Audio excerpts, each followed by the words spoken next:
Hello and welcome to the Gooner Talk. Back again with you guys for another show, another episode. In fact, the first episode of a brand new show on the channel called the Let's Talk Arsenal podcast. Usually the LTAs are on Tuesdays and Fridays every week, but me and John sat down with the members the other day and had a really good discussion, and we got thinking about why don't we do this more regularly. So this isn't going to be like a weekly thing that we commit to, but we're going to try our best to sit down every month and just kind of have a catch up and a chat about ongoings and whatever. This doesn't mean that John is not going to be coming on the podcasts. He will be there too. Don't worry. He's not signed any kind of exclusive contract to this.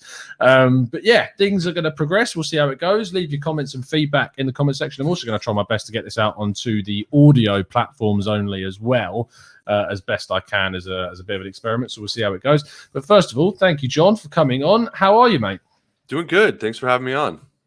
No problem. This was kind of an idea that we spawned together. And just, we like our chats about the social side, don't we? Yeah, we do. And we did that, like you said, we had that members conversation, I thought, and we're like, we're going to do it for 30 minutes. And then we ended up talking for like an hour and could have done it for even more. So yeah, it was definitely like, hey, there's something here. And it's such a big part of Arsenal fandom is so, and just life in general, social media, but particularly there's so many stories that kind of go around the internet, including social media, about social media as it pertains to Arsenal. So I think it was a cool idea. Yeah, I think it's something that will obviously progress further on as we go through the months, and it will progress ultimately with Arsenal's form, which hasn't been the best. We'll talk about the manager because it's quite timely, as we were discussing, that he's released comments about abuse that he's received. Right. But I kind of want to go back a little bit further, I suppose, to the culture that was kind of created under Arsene Wenger and the division between the fan base. Did you ever expect the division to be solved by his leaving, or was that too kind of utopian, I suppose? Utopian is a good way to put it. I was kind of hoping that there would be a little bit less of the division, that we'd be able to kind of come together, and that's kind of what Arteta was kind of brought on in part to do, to kind of unify the fan base in a way.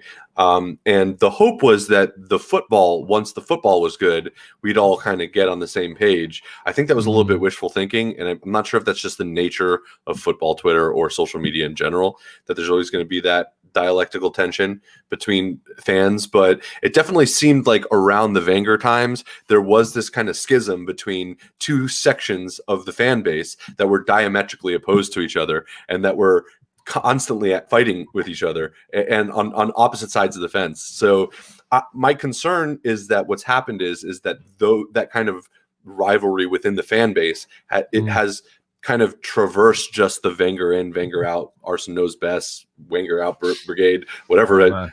Whatever I know, right? AKB, and then whatever. And my concern now is that it's traversed that, so it's past that now, and now we're finding different ways to infight over other things. So, again, not sure whether that's just a product of social media and society in general, or it's something unique to Arsenal fans.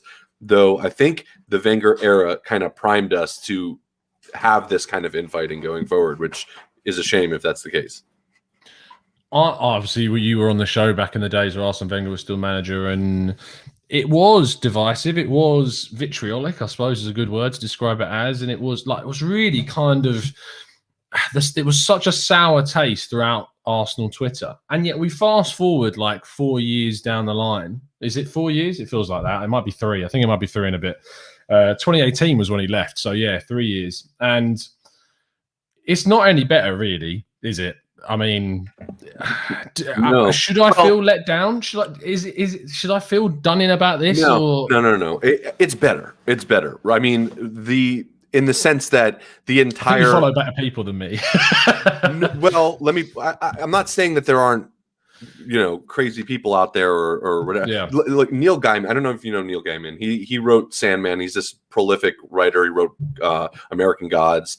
He said about Twitter, he said, "I tweet, therefore my entire life has shrunk to 140 characters, chunks of instant events, pre-digested gnomic wisdom, and swearing."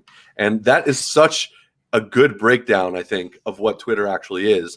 And then when you look at that aspect of it, it's never going to be anything other than that, right? That's what Twitter is, right? Yeah. It's going to be this 140 character prose that kind of, there's not much more dialogue going on. So it's limited in that sense. And when you're looking at Arsenal Twitter specifically, and whether it's gotten worse or better, I would say the key thing about being an Arsenal fan towards the end of the Wenger years was, what side of the fence are you on? That's what defined. I remember, and I'd be on these WhatsApp groups, and I'd go to a WhatsApp group, and like they'd want to know, are you Wenger in? Or are you Wenger out? Just so they know where you stand. And like that was what defined you as a fan for a while, in many cases. And I don't think that's necessarily the case anymore. We could still disagree. No one needs to agree on everything. Social media as like a vile kind of place that it can be sometimes, that hasn't changed. But as it pertains to Arsenal fans, I think that the defining characteristic of us being opposed to each other is not as much now than it was towards the end of the Wenger years, in my opinion.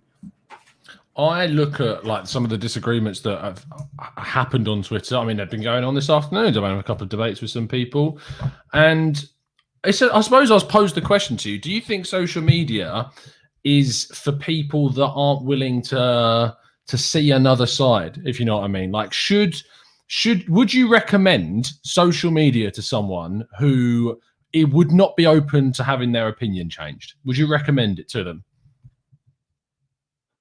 You muted. Oh, hold on. It's on here. It's muted somehow. You're muted on here. I don't know how you did that. There Fascinating. You go. So the joke, what I was saying was the joke answer is that, yeah, that's exactly the kind of place for you, because Twitter is a place where you can just go out there and yell into the ether whatever you want and purposefully be, mean or troll or whatever you want to do. So if that's what you want to do, is it the place for you? Kind of, yeah. That's exactly the place that Twitter can someone like that can thrive, so to speak. But I don't think it should be the place that you should go. I don't think that's what social media should be. I don't think it should be this kind of this breeding ground for just yelling at the top of your lungs and not caring what anyone else says. And I think that, and we kind of touched on it in the podcast, the members, when you create an avatar, by the definition, you've actually put a part of yourself. It's a representation of you. Now, obviously, it's anonymous, so it's not like an actual representation of you. But by the very nature, you are speaking through this avatar on Twitter, this handle on Twitter, or whatever. And I feel like as much as people want to kind of distance themselves from that, even if they're anonymous, they take things personally. And it's almost like a challenge for them in some cases, where if they're challenged, and I'm not talking about the people who just go on Twitter just to be a troll and just want to, say whatever to get a rise out of people, because I think that what we can get into that, but that's a whole nother kind of psychosis and neuroses that people like that are dealing with. But for every day, the actual fan who, when you challenge an opinion of someone, even though it could be in good faith, I think people tend to take it personally, even though it's not necessarily sitting across the table from someone. Which I think that if you had sat across, they call them keyboard warriors, but if you had sat across from this table, a lot of those people probably would not be saying the same things that they're saying on Twitter. So the anonymity plays a part in it, as well as this notion that it's kind of them projected in themselves, which is when you consider why people could take offense of just disagreeing with them. Yeah. That's I think, in my opinion, part of it. I want to throw this out to the chat box, because I know there's a lot of people in the chat box that will use names which aren't theirs, that will be using pictures that isn't a picture of them. Let me know if that is you. Why do you do that? Is there a reason as why you don't have your name associated with your account? Is there a reason why you don't put your personal picture on this? I want to know the reasons why. So let us know, because that's kind of something that anonymity, in a way, is something that social media gives you. Yeah. And it bleeds in. Sorry, go ahead. I was just going to say, one of the things that the anonymity aspect of it provides is lack of accountability in many cases. So you don't get that shame that you would feel if people knew who you were and the things that you were saying. If that were the case, I imagine not being anonymous on the internet would stifle a lot of that kind of stuff that we see there when there is actual accountability. that's not always the case, as we've seen with recent kind of political social media platforms, that even though that you have to give them your social security number and your ID, it was still saying, but then again, it was cultivated in what was considered a safe space for that kind of talk. It was almost an echo chamber. So I think in the broader spectrum of social media, in the world where everyone's interacting, if it was no longer anonymous, I feel like the discourse would change, at least improve.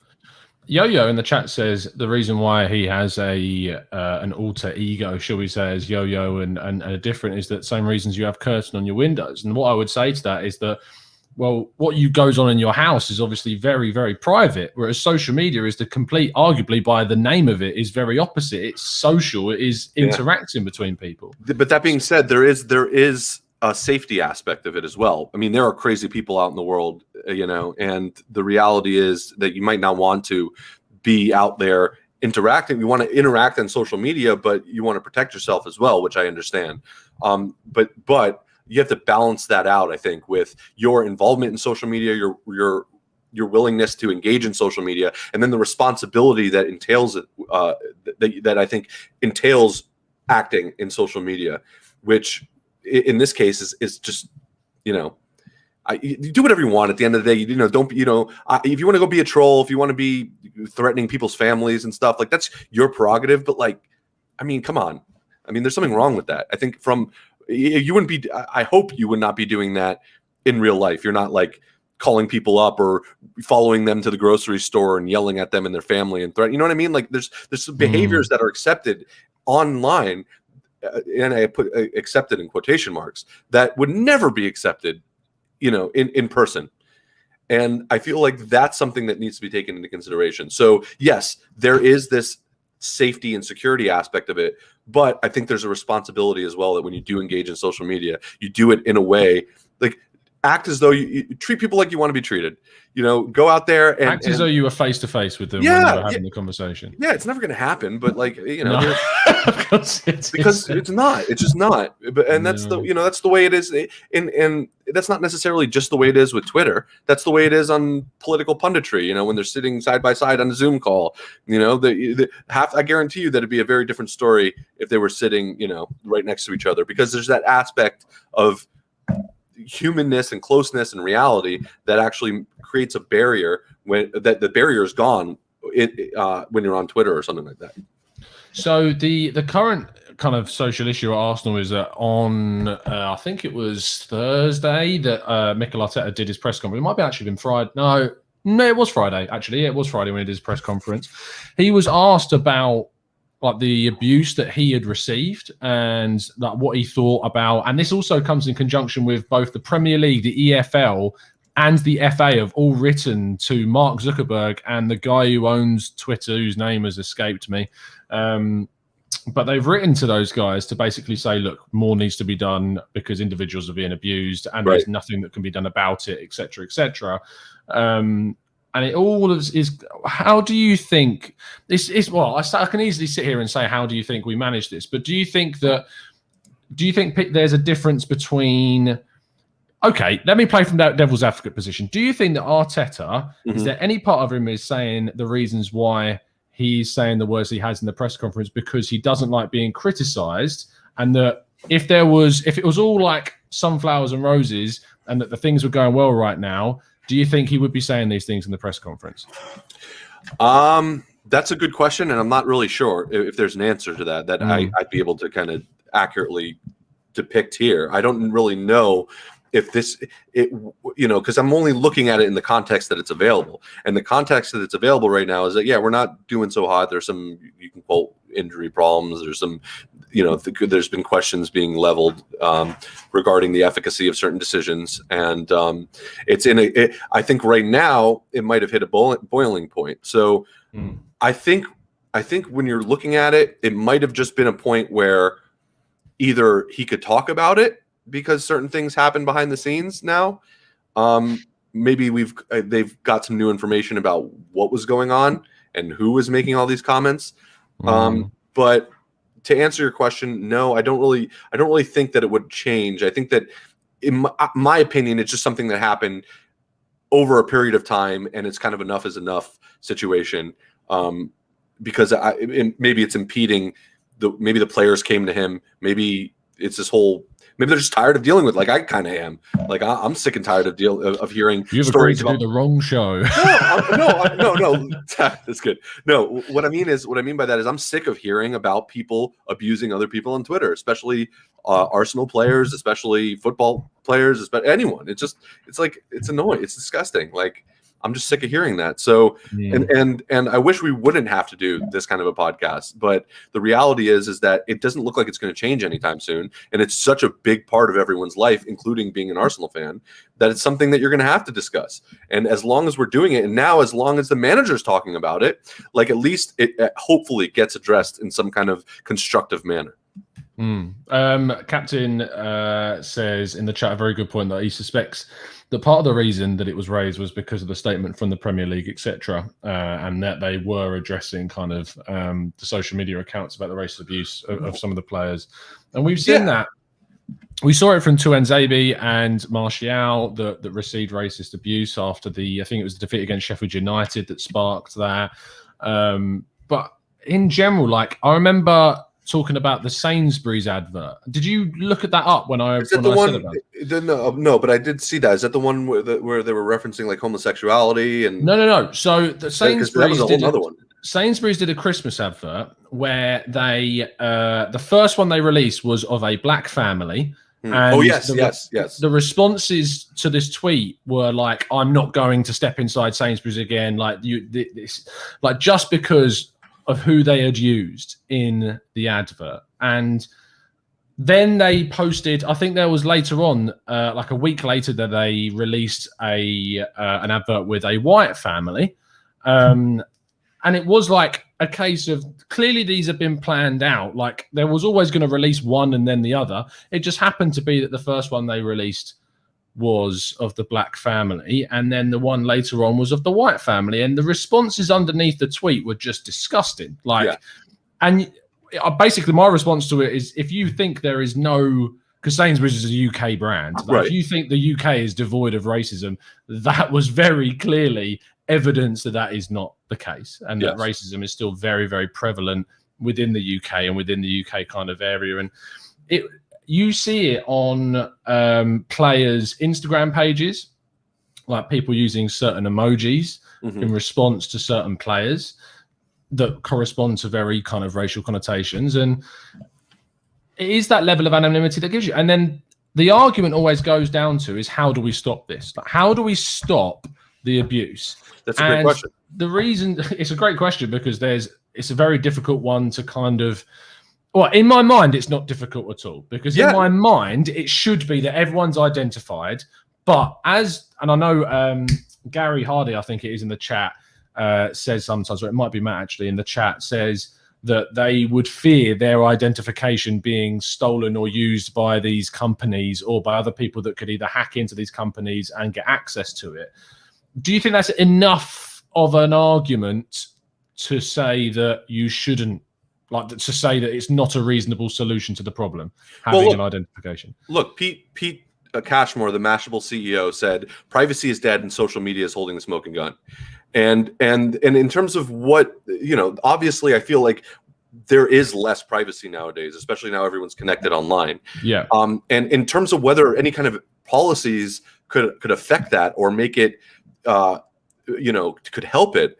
Nicole Kelly, who's the Windward Consulting CEO, Windward Consulting says that social media policies can't fix stupid. Yeah. And that's a reality. So unless you can somehow effectively weed out stupid people from using this platform, you're gonna get situations like we saw there. And here's the thing: there's this notion about being able to say what you want and express your opinion, and there's validity to that. But that should, as a society, as a whole, we should kind of unilaterally or rather unanimously condemn stuff like that, right? It needs to be in such a minority that you are absolutely embarrassed to say things like that anymore. And I think that's a bigger, broader societal issue than whether you can actually police in certain instances of abuse online and things like that. And the problem with that is that some people want that reaction. That's exactly why they're saying certain things, to get that back and forth with people. And that's what makes it so difficult to kind of tackle the problem, because I think that it speaks to a bigger societal issue where people think that they have the right to just say whatever pops in their head without repercussion. And I don't think that's the case at all. I think that there's a consequence. Each action has an equal but opposite reaction. This is like physics. This is a natural law of the universe, that every action has an equal but opposite reaction. And it applies to social situations.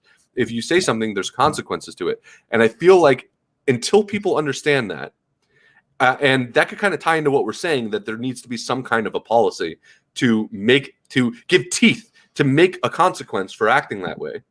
And if you sit here and ask me what that is, that's a very difficult question, especially for the people who can just make another account. The verification, I think, adds a lot of help to that. I think that we're going to balance out, because to go back to the suggestion as to why there's some kind of hesitation to make it non-anonymous based off of security concerns, no one's making you engage in social media. I think there's a balancing test when you sign up for social media that you need to make in your own head, where you say to yourself, yes, I'm putting myself out there in the internet. Now I'm accountable for my actions. I understand the pitfalls of doing that. And guess what? No one's making you do it. If you don't feel safe there or putting your name out there, you don't have to engage in it. You're missing out on this community, but no one has a gun to your head. So that's the thing. I will play devil's advocate again in a second, but just to support that point, like, that's what I always find really difficult as the counter argument, being that they're like, well, I want to have social media but I'm not willing to have it on there. It was like, well, this is unfortunately the deal. Like, this is the deal we are putting forward, is you can have Twitter, you can have Instagram, you can have all these social media accounts. Mm-hmm. But your identity is going to be attached with that. And if you're not okay with your identity being attached to that, unfortunately, you don't get it. And you can't use it. But let me really quick. Hold on. So Thomas from Norway says the law that I mentioned about Newton mechanics, not social. First of all, I got that. I said it's in my opinion, it should apply to social interactions as well. Yeah. If you live your life thinking there is not an equal but opposite reaction for all of your actions, that's exactly the problem I'm talking about. On a social level. So there needs to be that equal but opposite reaction from people, and whether it comes from the social media companies, whether it comes from society as a whole, putting pressure on individuals with these kind of like outlying hateful viewpoints who think, I have the right to say whatever I want, doesn't matter if it hurts people. That's exactly what I'm talking about. Okay, let's address the point that Vinny Eagle in the chat has brought up, because it's an important one. If we are going to suggest that the way we deal with this, the way we solve this, is by introducing an identification system alongside accounts. Who decides what is too far and what is there to stop either these social media accounts or an independent associate from defining what you may think yourself is not perceived as any of these abusive categories, but to some people is? And how do we just deviate between them? You have your terms of use on the website. We have them all the time. We see people get banned for hateful speech and things like that. And it's not going to be a perfect system, because culturally things are very different. You look at the comments made in like Uruguay, you look at Cavani and his statements recently be made, and there's question marks there. I don't really fall one way or another on that, just on the basis of I understand that there are cultural differences, but there are certain aspects of behavior that transcend cultural identity, right? Or your cultural milieu. And, there was a famous Supreme Court justice who was asked what, pornography is. And he says, I know pornography when I see it. And there's certain things that are wrong. We can sit here and philosophize about what they are, but the reality is that there are certain things that are like, the 10 Commandments here. If you do any of these things, like, it's clearly something that should be punished, or there should be some kind of there should be some kind of an effect based off of what your action was, right? And that those are a little bit easier. Like being a racist, I think, is one of them. Being homophobic, hateful speech, and yes, there is going to be gray area there, but I think that in general, maybe that would make people a little bit less likely to so overtly comment about things that are related to someone's sexual identity or someone's race or someone's age. You know what I'm saying? So maybe if there's more of a hard line there, the cultural attitude will change. Hopefully, this is all idealistic, will change towards something that is more that those kind of topics become less of something that you bring up, because there's a fear of and you know what? I get like the argument on the devil's advocate argument that like you're trying to control what people say and this and that, and now we got to tiptoe around other people's feelings. In my opinion, kind of, yeah. You're when you're engaging in a society, you have entered into a certain social contract, and that social contract might not have cared about other people's feelings 20, 30 years ago. But because we're more connected now than we have ever been in the entire history and span of human existence, I think we're getting to a certain point now where even though maybe we didn't care about it back then, we should start doing it a little bit more going forward, just because we're so much more connected. To bring it back round to kind of football, because obviously there is always the danger of the show that we're going to go off on a very kind of generic. That's kind of what we did, yeah. And no, that's down to both of us. I think that with football, like there's a fine line between what can be considered criticism and then what transforms into abuse of players. Like turning around and saying that a player is this, a player is that. At what point does criticism for you become abuse? Like, how do we define one to the other? It's really difficult. Question. That's a very good question. And there's also a fine line between criticism, abuse, and like banter. Like oh, I hate that word. Me too, because I think it's kind of like it's just banter. Yeah, I think that's kind of like a catch-all to get away with saying whatever you want. But I think that's a very difficult pulse that you kind of just put your finger on there as to what constitutes abuse. And I mentioned earlier, I alluded to the Supreme Court justice when he was talking about pornography, and he said, we know pornography when you see it, right? And it might not be something that you can define all the parameters of it. There are certain things that are absolutely abuse, right? When a Chelsea player misses a goal and everyone starts making racial abuse towards him, like overtly racial abuse towards him, and using racial epithets to insult him and his family. Like, I don't need someone to tell me that that's abuse, right? That's clear cut. But we kind of mentioned Cavani earlier. I think there's a little bit more of a gray area there based off of cultural interpretations. So I don't know if I necessarily agree with that. No, I think that it's a valid argument. So the Cavani situation was very much like, and the Uruguayan FA obviously released a massive long statement backing Cavani, because the word that he used, which I'm not going to repeat because, as we know, in some contexts, it will offend people. And that's completely fair enough. So do you think that the way that situation was handled correctly? Because in the context of him using that word in his culture, it wouldn't be considered offensive. However, because he used it in a public forum whereby lots of people who in their own culture would find that offensive, that then makes it not okay.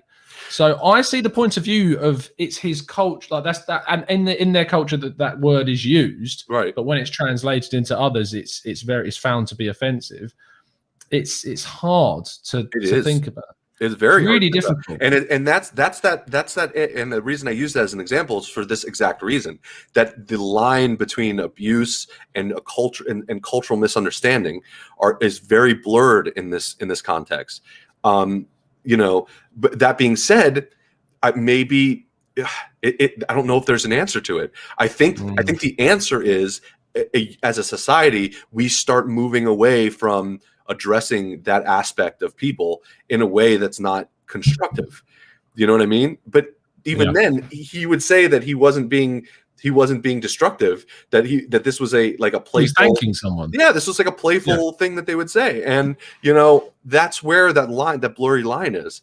I think that there's certain things that are, and that's why I come back to it. You know it when you see it, but there's certain times where you might think you see it, but it's not what you think it is based off of because you can only look at things really through your specific context and your cultural milieu. You could try to understand it from another perspective, but I don't think you can ever truly understand it from that perspective unless you grew up in that cultural milieu, unless you grew up in that context and that environment. So for me, I hear that and I think one thing, and I can't even wrap my head around the other side of that, ever saying that to someone, but I'm not Uruguayan. You know what I mean? Yeah. And I've talked to my Uruguayan friends who are like, yeah, that's normal. Like, and that it could just be the way that things like race or sexuality are treated across the world. They're treated differently in different situations. And when you're all thrown together in something like this melting pot of social media, you're going to have these kind of weird situations that are slightly ambiguous. And I think that ultimately goes back to what we were saying, that there is a problem of this unifying social media policy that's going to cover all the bases. It's just not going to be easy or possible even.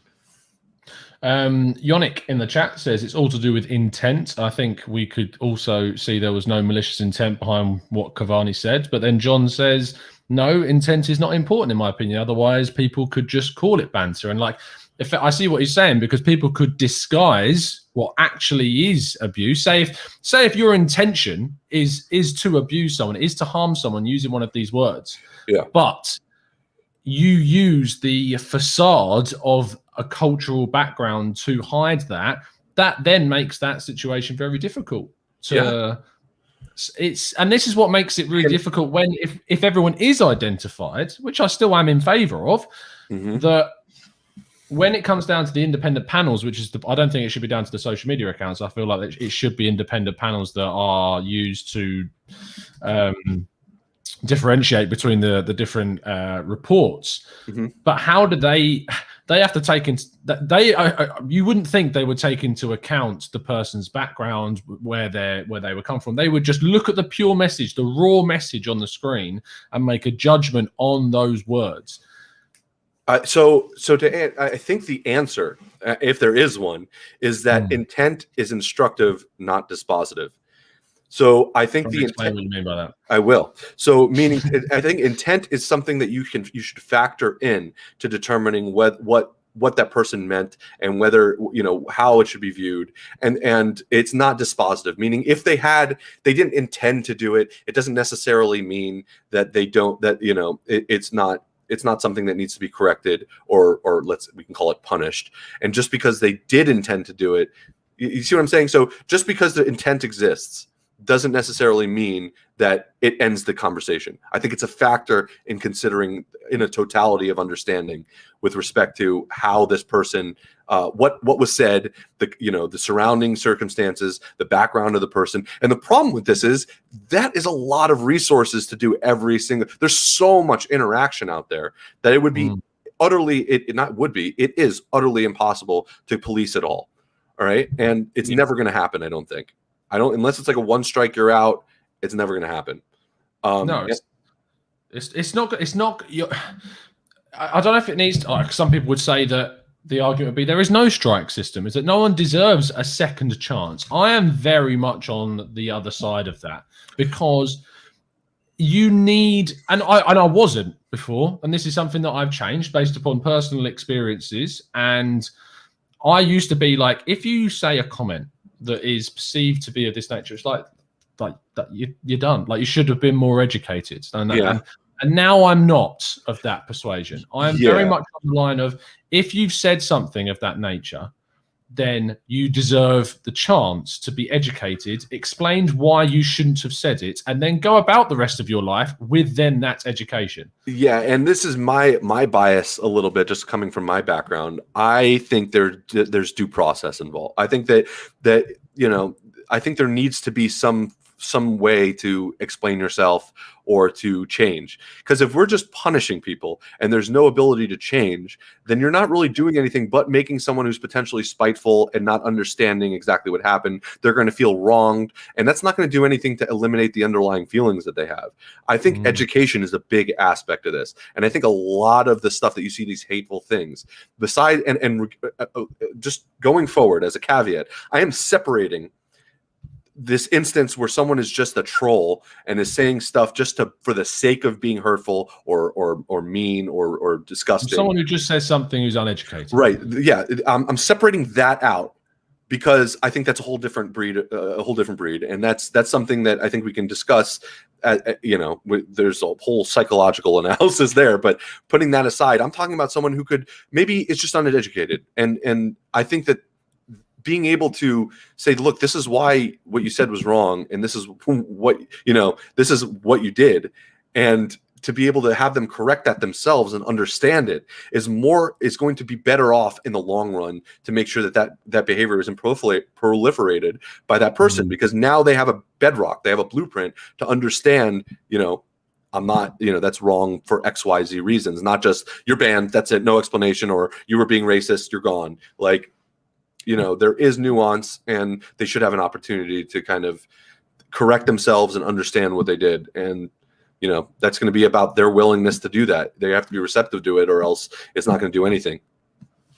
Ray in the chat says, but Thomas, I could get hacked and I don't abuse or anything like that. I suppose that's social media accounts are susceptible to hacking, which then can cause people to then post whatever they like on someone's account, which is also something that needs to be taken into account. I think, though, that you can probably tell if someone's account has been hacked, and I'm sure there'll be like an appeal system with this. Like that could be introduced, is that you could appeal a decision, and your reasoning for the appeal could be that you was hacked, and you'd be able to see a very different personality compared to the rest of your profile. Also, you got to be able to verify that, right? I mean, you telling me now, I'm not like a computer expert or anything, but I kind of have a vague understanding of how IP addresses work and everything like that. There's no way that an internal understanding of that or internal review of that couldn't determine whether someone was hacked.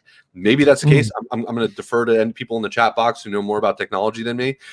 If that is the case and they can't tell that, then I think that's a bigger concern. But from an internal review perspective, I imagine that there's a way of verifying that. And if there is, then that's either further fuel on the it wasn't me, it was the one-armed man kind of defense, right? Yeah. No, I think that's that point. Is there needs to be like a level of it's not a case of like strike out. I think it's a case of also Yannick put earlier on in the chat that education should be the priority. In that sense, I feel like if your account say gets striked for one of these breaches of regulation, it's a case of there's like a education video that could be introduced, say that you have to undergo this training on your account, which educates you about the ins and outs of this sort of stuff. I'm not the expert, so I wouldn't be the one commenting on it, but there could be like a video on a course that you say watch on the account, and once you have completed that course and say answer the questionnaire or whatever, then you get access back to your account. But if you say strike out 2 or 3 or 4, how many more times it is decided based upon whatever, then the account is locked out permanently. Yeah, and look, education is the key here, and I think that, and without getting too broad and general about it, I feel like a lot of hatred, bigotry, and in general stems from, in big part, lack of education. And I'm not talking about people who are not just smart, but people who might, have only exposed themselves to one way of thinking their entire lives and haven't been receptive to being educated about others. And, without going on too much of a tangent, there was this, if you ever heard of Daryl Davis, he's this blues musician. You go and Google Daryl Davis. He was a guy who literally would go and befriend. He's American. He was a black man, and he went and literally went around befriending Ku Klux Klan members to show and basically convincing them to give up what they were doing, and they did, like hundreds of them. And it was a matter in part of educating them about what they've never maybe even tried to befriend a black person before in their entire life. And now once they realized all of a sudden everything that they thought that they knew about what the relationship between them was supposed to be or could be was flipped on its head.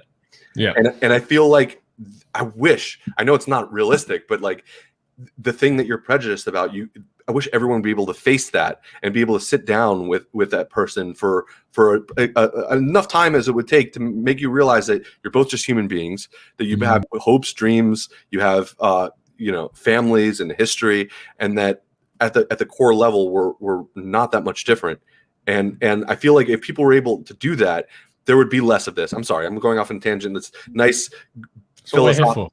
I know, but like I really truly believe that. So when your question is, and the point in the chat was about education, I think that's absolutely key. And I don't know how we implement that other than through schools and just a broad social movement online, but it's something that I feel will go a long way, at least, to help the issues. Yeah, I also think that what would happen as well is that other platforms would emerge. Like you saw the thing. What was the Parler. account? Yes, we talked about it. Yeah. Other platforms emerge. Now has that been shut down now? I believe. I think not only was it shut down, but they actually Amazon stopped, like cut off the servers. So like not only is it gone, but it can like never come back. Right. Yeah, so like the servers are gone. It does not have so but that was just horrific, that place. That was a cesspool of great. I wasn't on there. And to be fair, let me just say this. I wasn't on there. I don't know. This is just what I've read about it and seen on it. I'm sure there might have been good, reasonable, rational views on there, but at least the portrayal of it. So I apologize if it's something that I'm mistaken about. I'm just going off what I heard and what I've read, and that might not be a representation of it. But it seemed like an extremely caustic, vile place that was kind of a spin-off of other social media users that were no longer allowed to use the platforms that they were previously using based off of those vile, dangerous things that they were saying. Vinny says, again, Tom, the issue is who defines what is wrong. Like he says, I mean, as a very light-hearted thing, calling Cedric, describing him as a messiah in regards to an adjective could be considered offensive in other backgrounds. So it could. And you recognize that as a very kind of, you're praising Cedric in that sense. Yeah, and you can absolutely see what he's saying there, right? But and it goes back to that, when you see it kind of a thing. I feel, and this is, and obviously I can't escape my own cultural situation and milieu in that it completely colors everything I do and think. I can't escape that. All right. I could try to think outwardly to other people's cultures and situations, but it's still colored by my own personal experiences, and it's inescapable. So in that context, and with that caveat, calling it a messiah, that word, if we can go into etymology of the word. You could be offended, you're offended by the word yellow in some random culture, or, or you're offended by the word banana, or you're offended by, there's things in themselves that, depending on the context, could be extremely offensive, but some, in other contexts wouldn't be, right? And that's something that's relevant as well. So, yeah, I think that there's certain things that are kind of hot button topics, and anything like religion, sexual orientation, race, things like that are very, very poignant. And you sometimes have to tiptoe a line when you're talking about those things, or you run the risk of offending someone. And I mean, that's why the terms and conditions, as we talked about, need to be so clear and outlined as to what is considered, like, arguably even you come up with kind of a list of words. Is that the case? Is this how serious it has to be? Like, do you have to come up with a list of words? So I think the FCC, or what was it? Not the FCC. The ones that controlled like the censorship in American television, I think, tried that. And George Carlin had something very interesting to say about that list of words. But I don't think that you're going to have like a 1984 Orwellian, list of words that you're going to be policed, right? And the reason for that is because, once again, context is king. I think that when you're discussing, a racial epithet in the context of making somebody feel less than human or to insult them, that's different than using that racial epithet to understand the historical significance from an education perspective or a scholarly perspective. And if you have a black and white rule like that, where you would just immediately say if you use that word, you're in trouble, you cut off the other context where the use of that word for explanation or its historical significance is completely destroyed, which would not benefit people. So I think that there can't really be a rule where you have these words, and if you use them, you are in trouble, because there is a contextual analysis as well. And look, I don't know if there's an answer to all of it. In fact, I feel very strongly that there isn't, and that there's not one way of handling this, but there certainly has to be better ways of handling this, right? There has to be there has to be something that's better than nothing, which is what we're at the moment. There has to be something where maybe not nothing, that's too harsh, because there are people that are getting persecuted based upon things they're saying on social media, and obviously what happened at the Capitol recently, people have been identified through social media from that episode. So that in itself shows that social media can work, and we can identify the people that are doing these wrongdoings. So it's just about how you define that, and and it's ultimately not for me and John to sit here and say what is and isn't right and wrong, because we only come from our own backgrounds and from what we say. So this isn't me and John saying this is right and this is wrong. This is just us purely speculating upon what could and could not possibly be done. The final kind of 15 minutes of the shows, I'd like to obviously pass over to questions from the chat, as long as they're appropriate, of course, for the conversation, but also to look into, I want to, as best as we can, keep this as football related as possible, which has been pretty tricky this show, to be fair. But it's the first one. We're kind of tackling it broadly. Yeah, you know we are tackling it broadly. But how do you feel about kind of past tweets in a way? Where someone will get a job and people will rifle through tweets from when they were 15, younger than that, and find something they said that when at that time they were very uneducated, and now that connotation of what they said back then is being used against them. How do you feel about that? So there's an Arsenal up there. Yeah, no, there's an Arsenal. Here's this tweet that you made for there's you said this. You said this. No, there's an Arsenal user at up in smoke 000 AFC, and her tag is just a question mark, and she's always posting some funny stuff. But her pinned tweet is great. It says, "Sometimes I delete my own post because I'm not the same person I was 4 minutes ago." Yeah. and that's kind of what we're getting at here, right? You change, and people change, and this thing about Twitter is that these ideas that you had 4 minutes ago, that's obviously being facetious, but years ago, that get dug up, you're probably changed a lot since then, Yeah. And while I think that you should be accountable for things that you say regardless of when you say them, when you're analyzing the repercussions of that needs to be taken into consideration. It's not a free pass, but it's something to be taken into consideration, in my opinion. And it's for that reason that people change over the time. And, like I said, not a free pass. I don't want you to think that just because you said something bad a while ago, and then all of a sudden now you're, 2 years later, and now you have a better job maybe, and it's more important to be a little bit more politically correct. That doesn't negate the fact that you did say that or hold that position, and that needs to be attributable to you. But I think that the passage of time and growing, I can't sit here. I would be hypocritical if I sat here and said that there needs to be this ability for you to be educated and change as one of the ways that you can possibly fix this situation that we have, if you can call it that, with social media. And then at the same token, say that that a person doesn't change from one point to another. Those are incongruous opinions. Absolutely, I think people change. I don't think that gives you a free pass for everything that you've said. But at the same time, once again, context is king. I think it allows you to contextualize the comment based off of the passage of time, even, which is something that is relevant. It's really important that I remember when, I think it's James Gunn, who's the director of all the Guardians of the Galaxy films, was sacked from Marvel for tweets or something that he'd said previously. And then eventually it was he was brought back.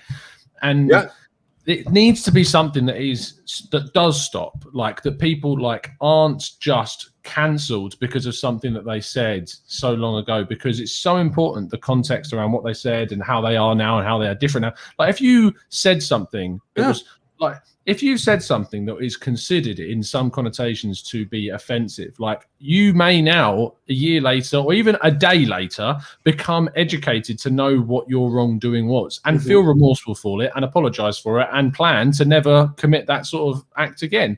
And you should be praised for that change. That's why like prison systems don't work. Like we're going to go off on a real tangent here, but that's why it doesn't have but because there's not enough reform. Like there's not enough work being done to try and change things and to change people's the perception of life in general. Right. Well, and I think that if there's going to be a way to, here's the thing. I think that having someone who might have had a bigoted or hurtful or, let's say racist, sexist, whatever, xenophobic opinion, that the goal is to make them not feel that way anymore, right? If there were no more racist, sexist, homophobes, xenophobes out there in the world, I don't think it would be hard to imagine that the world would be a better place. And if that premise is true, then you can't punish people for changing. You can punish them for something they said, but there needs to be that acknowledgement at least. Yes, I think that there is that you could. Let me clarify. Oh Jesus! My dog just like got his leg caught. Anyway, no. Going back. If you go back, what was I saying? There needs to be. You need to change. You need to not limit people from changing, and you need to not disincentivize people from changing, right? Because now all of a sudden, if they get completely slaughtered for some opinion that they held, let me put it this way: I'm sure a lot of people, especially in the around 30-ish years old, are very glad that MySpace doesn't exist anymore. Yeah. Right? Yeah. Right? I was lucky enough to kind of grow up in an era where everything that we did do back then is kind of gone, but this generation now, and we haven't seen the effect of that yet. But when the kids that are on these football Twitters now that are 11, 12 years old, like there's a lot, they're exposed to a lot more than we were when I was a kid, and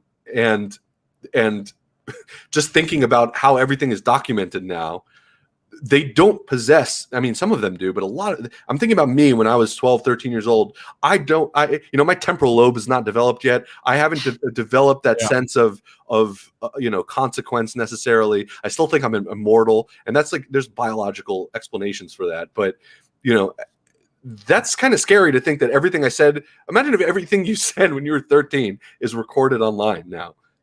Think about that for a second. Everyone listening to that, think about being a 13-year-old and what the things that you would say and do that were not necessarily, I mean, come on. That's the kind of reality that we're dealing with now. So of course someone's going to change from 13 to 30, right? So something that changed from last week to today. 4 minutes ago, it could, based on the information you get. So that's a very long-winded way of saying I agree with you. I think that the context needs to be looked at. I don't think that it's like one strike and you're out. But there are consequences regardless, right? But I think there needs to be some kind of an analysis of the context in order to determine what the consequences are. Defining the consequences is the trickiest part and what they needs to be. But I think that the end goal, what we kind of come to the conclusion about this is that there needs to be a greater emphasis on identifying people who are doing these wrongdoings on social media with all of these abusive things. The next step on from identifying these people needs to be an opportunity for education rather than immediately a consequence of imprisonment or a fine or whatever. The first opportunity should be for education. That is the first thing that should come up in all possible walks of life for this specific type of thing on social media. I'm not saying if someone kills another person that they're right, let's see if we can reform you so you don't do this again. No, certain actions have certain consequences, but on social media, if you are found to do these things and it is a case of where the context surrounding it is very much, how to put this, the context of it is that like the Cavani situation is where he was completely unaware that what he was saying was being offensive, then the opportunity for reform and for education on that should be opened to you first before giving him, say, a 3-match ban, for something that he completely didn't, in my view, in my opinion. I don't think he was being what he was. There was no intent behind what he said to offend someone. That for me, in my opinion. So to give him a straight 3-match ban, I thought was You know, it comes back to the idea of immediate punishment rather than the opportunity to educate first, if that makes sense. 100%. And that's going back to what I was saying a little bit earlier. Education, I think, is the biggest thing. And, you know, there's certain things that you don't think about, and you'll say something, and in retrospect, you realize that it could be interpreted totally different. We're human. We're going to make mistakes, and that needs to be understood. But when, you know, I'm sure Cavani now knows that that's considered offensive. And I bet he's going to think twice about doing it again. So the pressure was a successful, I'm guessing, hopefully. Way, but here's the thing: when you encounter the concept that what you've said is potentially offensive to someone, there are a couple ways to handle that. You can say "F you." I'm just going to say what I want. I could say whatever I want, you know, or you can say, "Okay, I don't necessarily agree with that. I think, you know, this was my opinion. This I didn't meet. There was no intent behind it, but I understand that this might have offended you. And I, you know, while it wasn't my intent, and that's different than saying I'm sorry you're offended, right? Because that's kind of like a backhanded apology. But like I'm truly sorry that I said that because it offended you. I said that it was, you know, at the time I didn't know it was wrong. I know it's wrong now. I'll never say it again. I don't see anything wrong with that. I don't personally see anything wrong with that, especially if it's true that you had no idea that it was offensive what you were saying. To acknowledge it, and first of all, if you just dismiss it, you know, there's another word for you. But if you actually take it to heart and say, okay, I didn't realize that, I'm not going to say it again. It doesn't change that I said it, but the punishment I should get for saying it, if it's true about my intent, I feel like it's a lot harder to punish someone more severely for that. I think there needs to be some kind of a lowering of the punishment, you know? Yeah, I think we're in favor of punishment happening. Mitigating. It's about mitigating it. It's about finding the context for it. It's about measuring and finding what the measure of what the person has done. If the clear context, as you said, if someone's opinion is they're going to say these things and F you, like I'm entitled to say what I want, you're not interested in any form of kind of understanding why what you've said will offend some people, then that's the wrong way to go about it. And here's the thing, and Thomas kind of makes a point in the chat. John, he says, it's easy to say that to get out of being punished. And yeah, I think that in some cases that could be the case. In some cases that could be the case. Yeah, I think that there are instances where someone lies and say, oh, I didn't intend, when it very well knew what you were saying. And look, we're all capable for the most part of looking at that person's conduct in general and making determinations like that. For the most part, people are generally pretty attuned to BS, you know, when they're being BS'd. And sometimes it's going to go under the radar, and someone who really did intend to mean something is going to get away with it because they said they didn't. That's going to happen.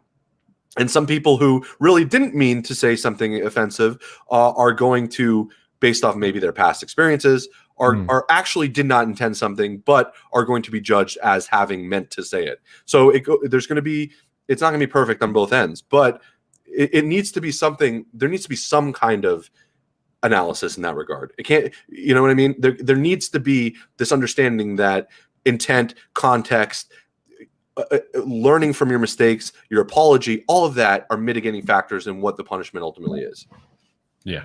It's a really difficult conversation to come to, and I mean, it's impossible to come to an agreed conclusion when you've got the amount of people that watch the show, and just in general, you will struggle between 2 or 3 people to find a total agreement on this sort of thing. But I think that the point is, the good thing about this is that the discussion is happening, is that things are starting to move, is that the FA, the Premier League, and the EFL have written and have identified that this is a problem, and that they are writing to the right people to try and get something to change. Whether change happens is the next step. But the first step is always identifying that there's been a problem and that this thing is going on and nothing's being done about it as of yet. And not, or rather maybe not enough, far not enough is not being done about it right now. So I personally feel social media in general should be something that there should be an age limit on. For instance, like I feel like you should probably be an adult to experience some of the things that you see on Twitter and Facebook and Instagram and all of these things. It is way too, like, children in general are getting way too desensitized to stuff way too early on. Like, it's crazy. Well, and it's kind of crazy because these kind of same arguments were made about just something like pornography, for example. And sure. If you were talking about social media, like the access that people have now to the internet regarding all sorts of things that when I was a kid wasn't as easily accessible to, the information that a kid would have now it's mind-boggling. And this is only 10, 15 years later. What happens in the next 10, 15 years? It's kind of crazy to think about. Yeah. So these conversations, while they've been happening since the inception of social media, are only going to get more and more to the forefront when we start realizing that, we become more and more connected over more and more different platforms. Yeah. So I'm very well aware that there will be people who watch this show that are under the age of 18. That's why I personally try to avoid swearing at all costs. Also, the fact that I was previously a teacher bled into that as well, but I still try and avoid it. Sometimes I'm not perfect. I do end up swearing. Sometimes I have Drew on the show, which means I will have or Owen on the show, and they will swear. But it's the whole point about it. It's just it's just trying to be as aware as feasibly possible. But it's obviously, as a first show goes, we've covered a hell of a lot. We've talked in depth about a lot. I feel like we could have gone on for another hour or sure. longer about this. As I said, these shows are probably going to be monthly. Please drop a like if you've enjoyed it and subscribe to the channel. But obviously, we're mainly going to try and focus this around football. For the first show, it went off on rather a large couple of tangents. But let us know what you think in the comments. And obviously, tweet us as well. You've got all of our tweets are on the screen right now. And if you are listening via audio, at the Gooner Talk TV and at 305cast for John. And let us know what you think in as respectable way as possible in the comments. But we're going to try and do these at least once a month. If anything major happens on the socials, especially regarding Arsenal, maybe we'll find time to jump on and have a chat about certain things. If you've got any suggestions throughout the month that you feel like we should be talking about, we'll use the hashtag Let's Talk Arsenal podcast, and you can tweet us with those and those things. And if you want to tweet or quote things with that, tweet things that we should be talking about specifically regarding Arsenal. Really, we want to stick to the Arsenal kind of vibe, but we went very general today. But thank you, John, this evening or this afternoon for yourself over in sunny. Is it sunny right now? Because I look outside and it's just white with snow right now. I'm actually visiting up north, so it's I'm in snow right now too. So snow. Oh, really? Where up north are you now? Have you crossed the border? No, I haven't crossed the border yet, but like in the Midwest. Nice. Awesome. But yeah, no, I appreciate your time, mate, and I'm sure we'll speak soon. Absolutely. Thanks for having me on again. And yeah, I know we wanted to keep it a little bit more football related, but I feel I do like that we were able to be a little bit more broad with it, because I feel like it underpins a lot of the specific conversations that happen, even with football. This is like the blueprint for all of that. These kind of discussions, which there's no answer to right now. No, it's purely about opinion. I hope you've appreciated ours, and if you have, drop a like. And even if you haven't and you disagree with us completely, still drop a like and leave a comment explaining why you disagree with us.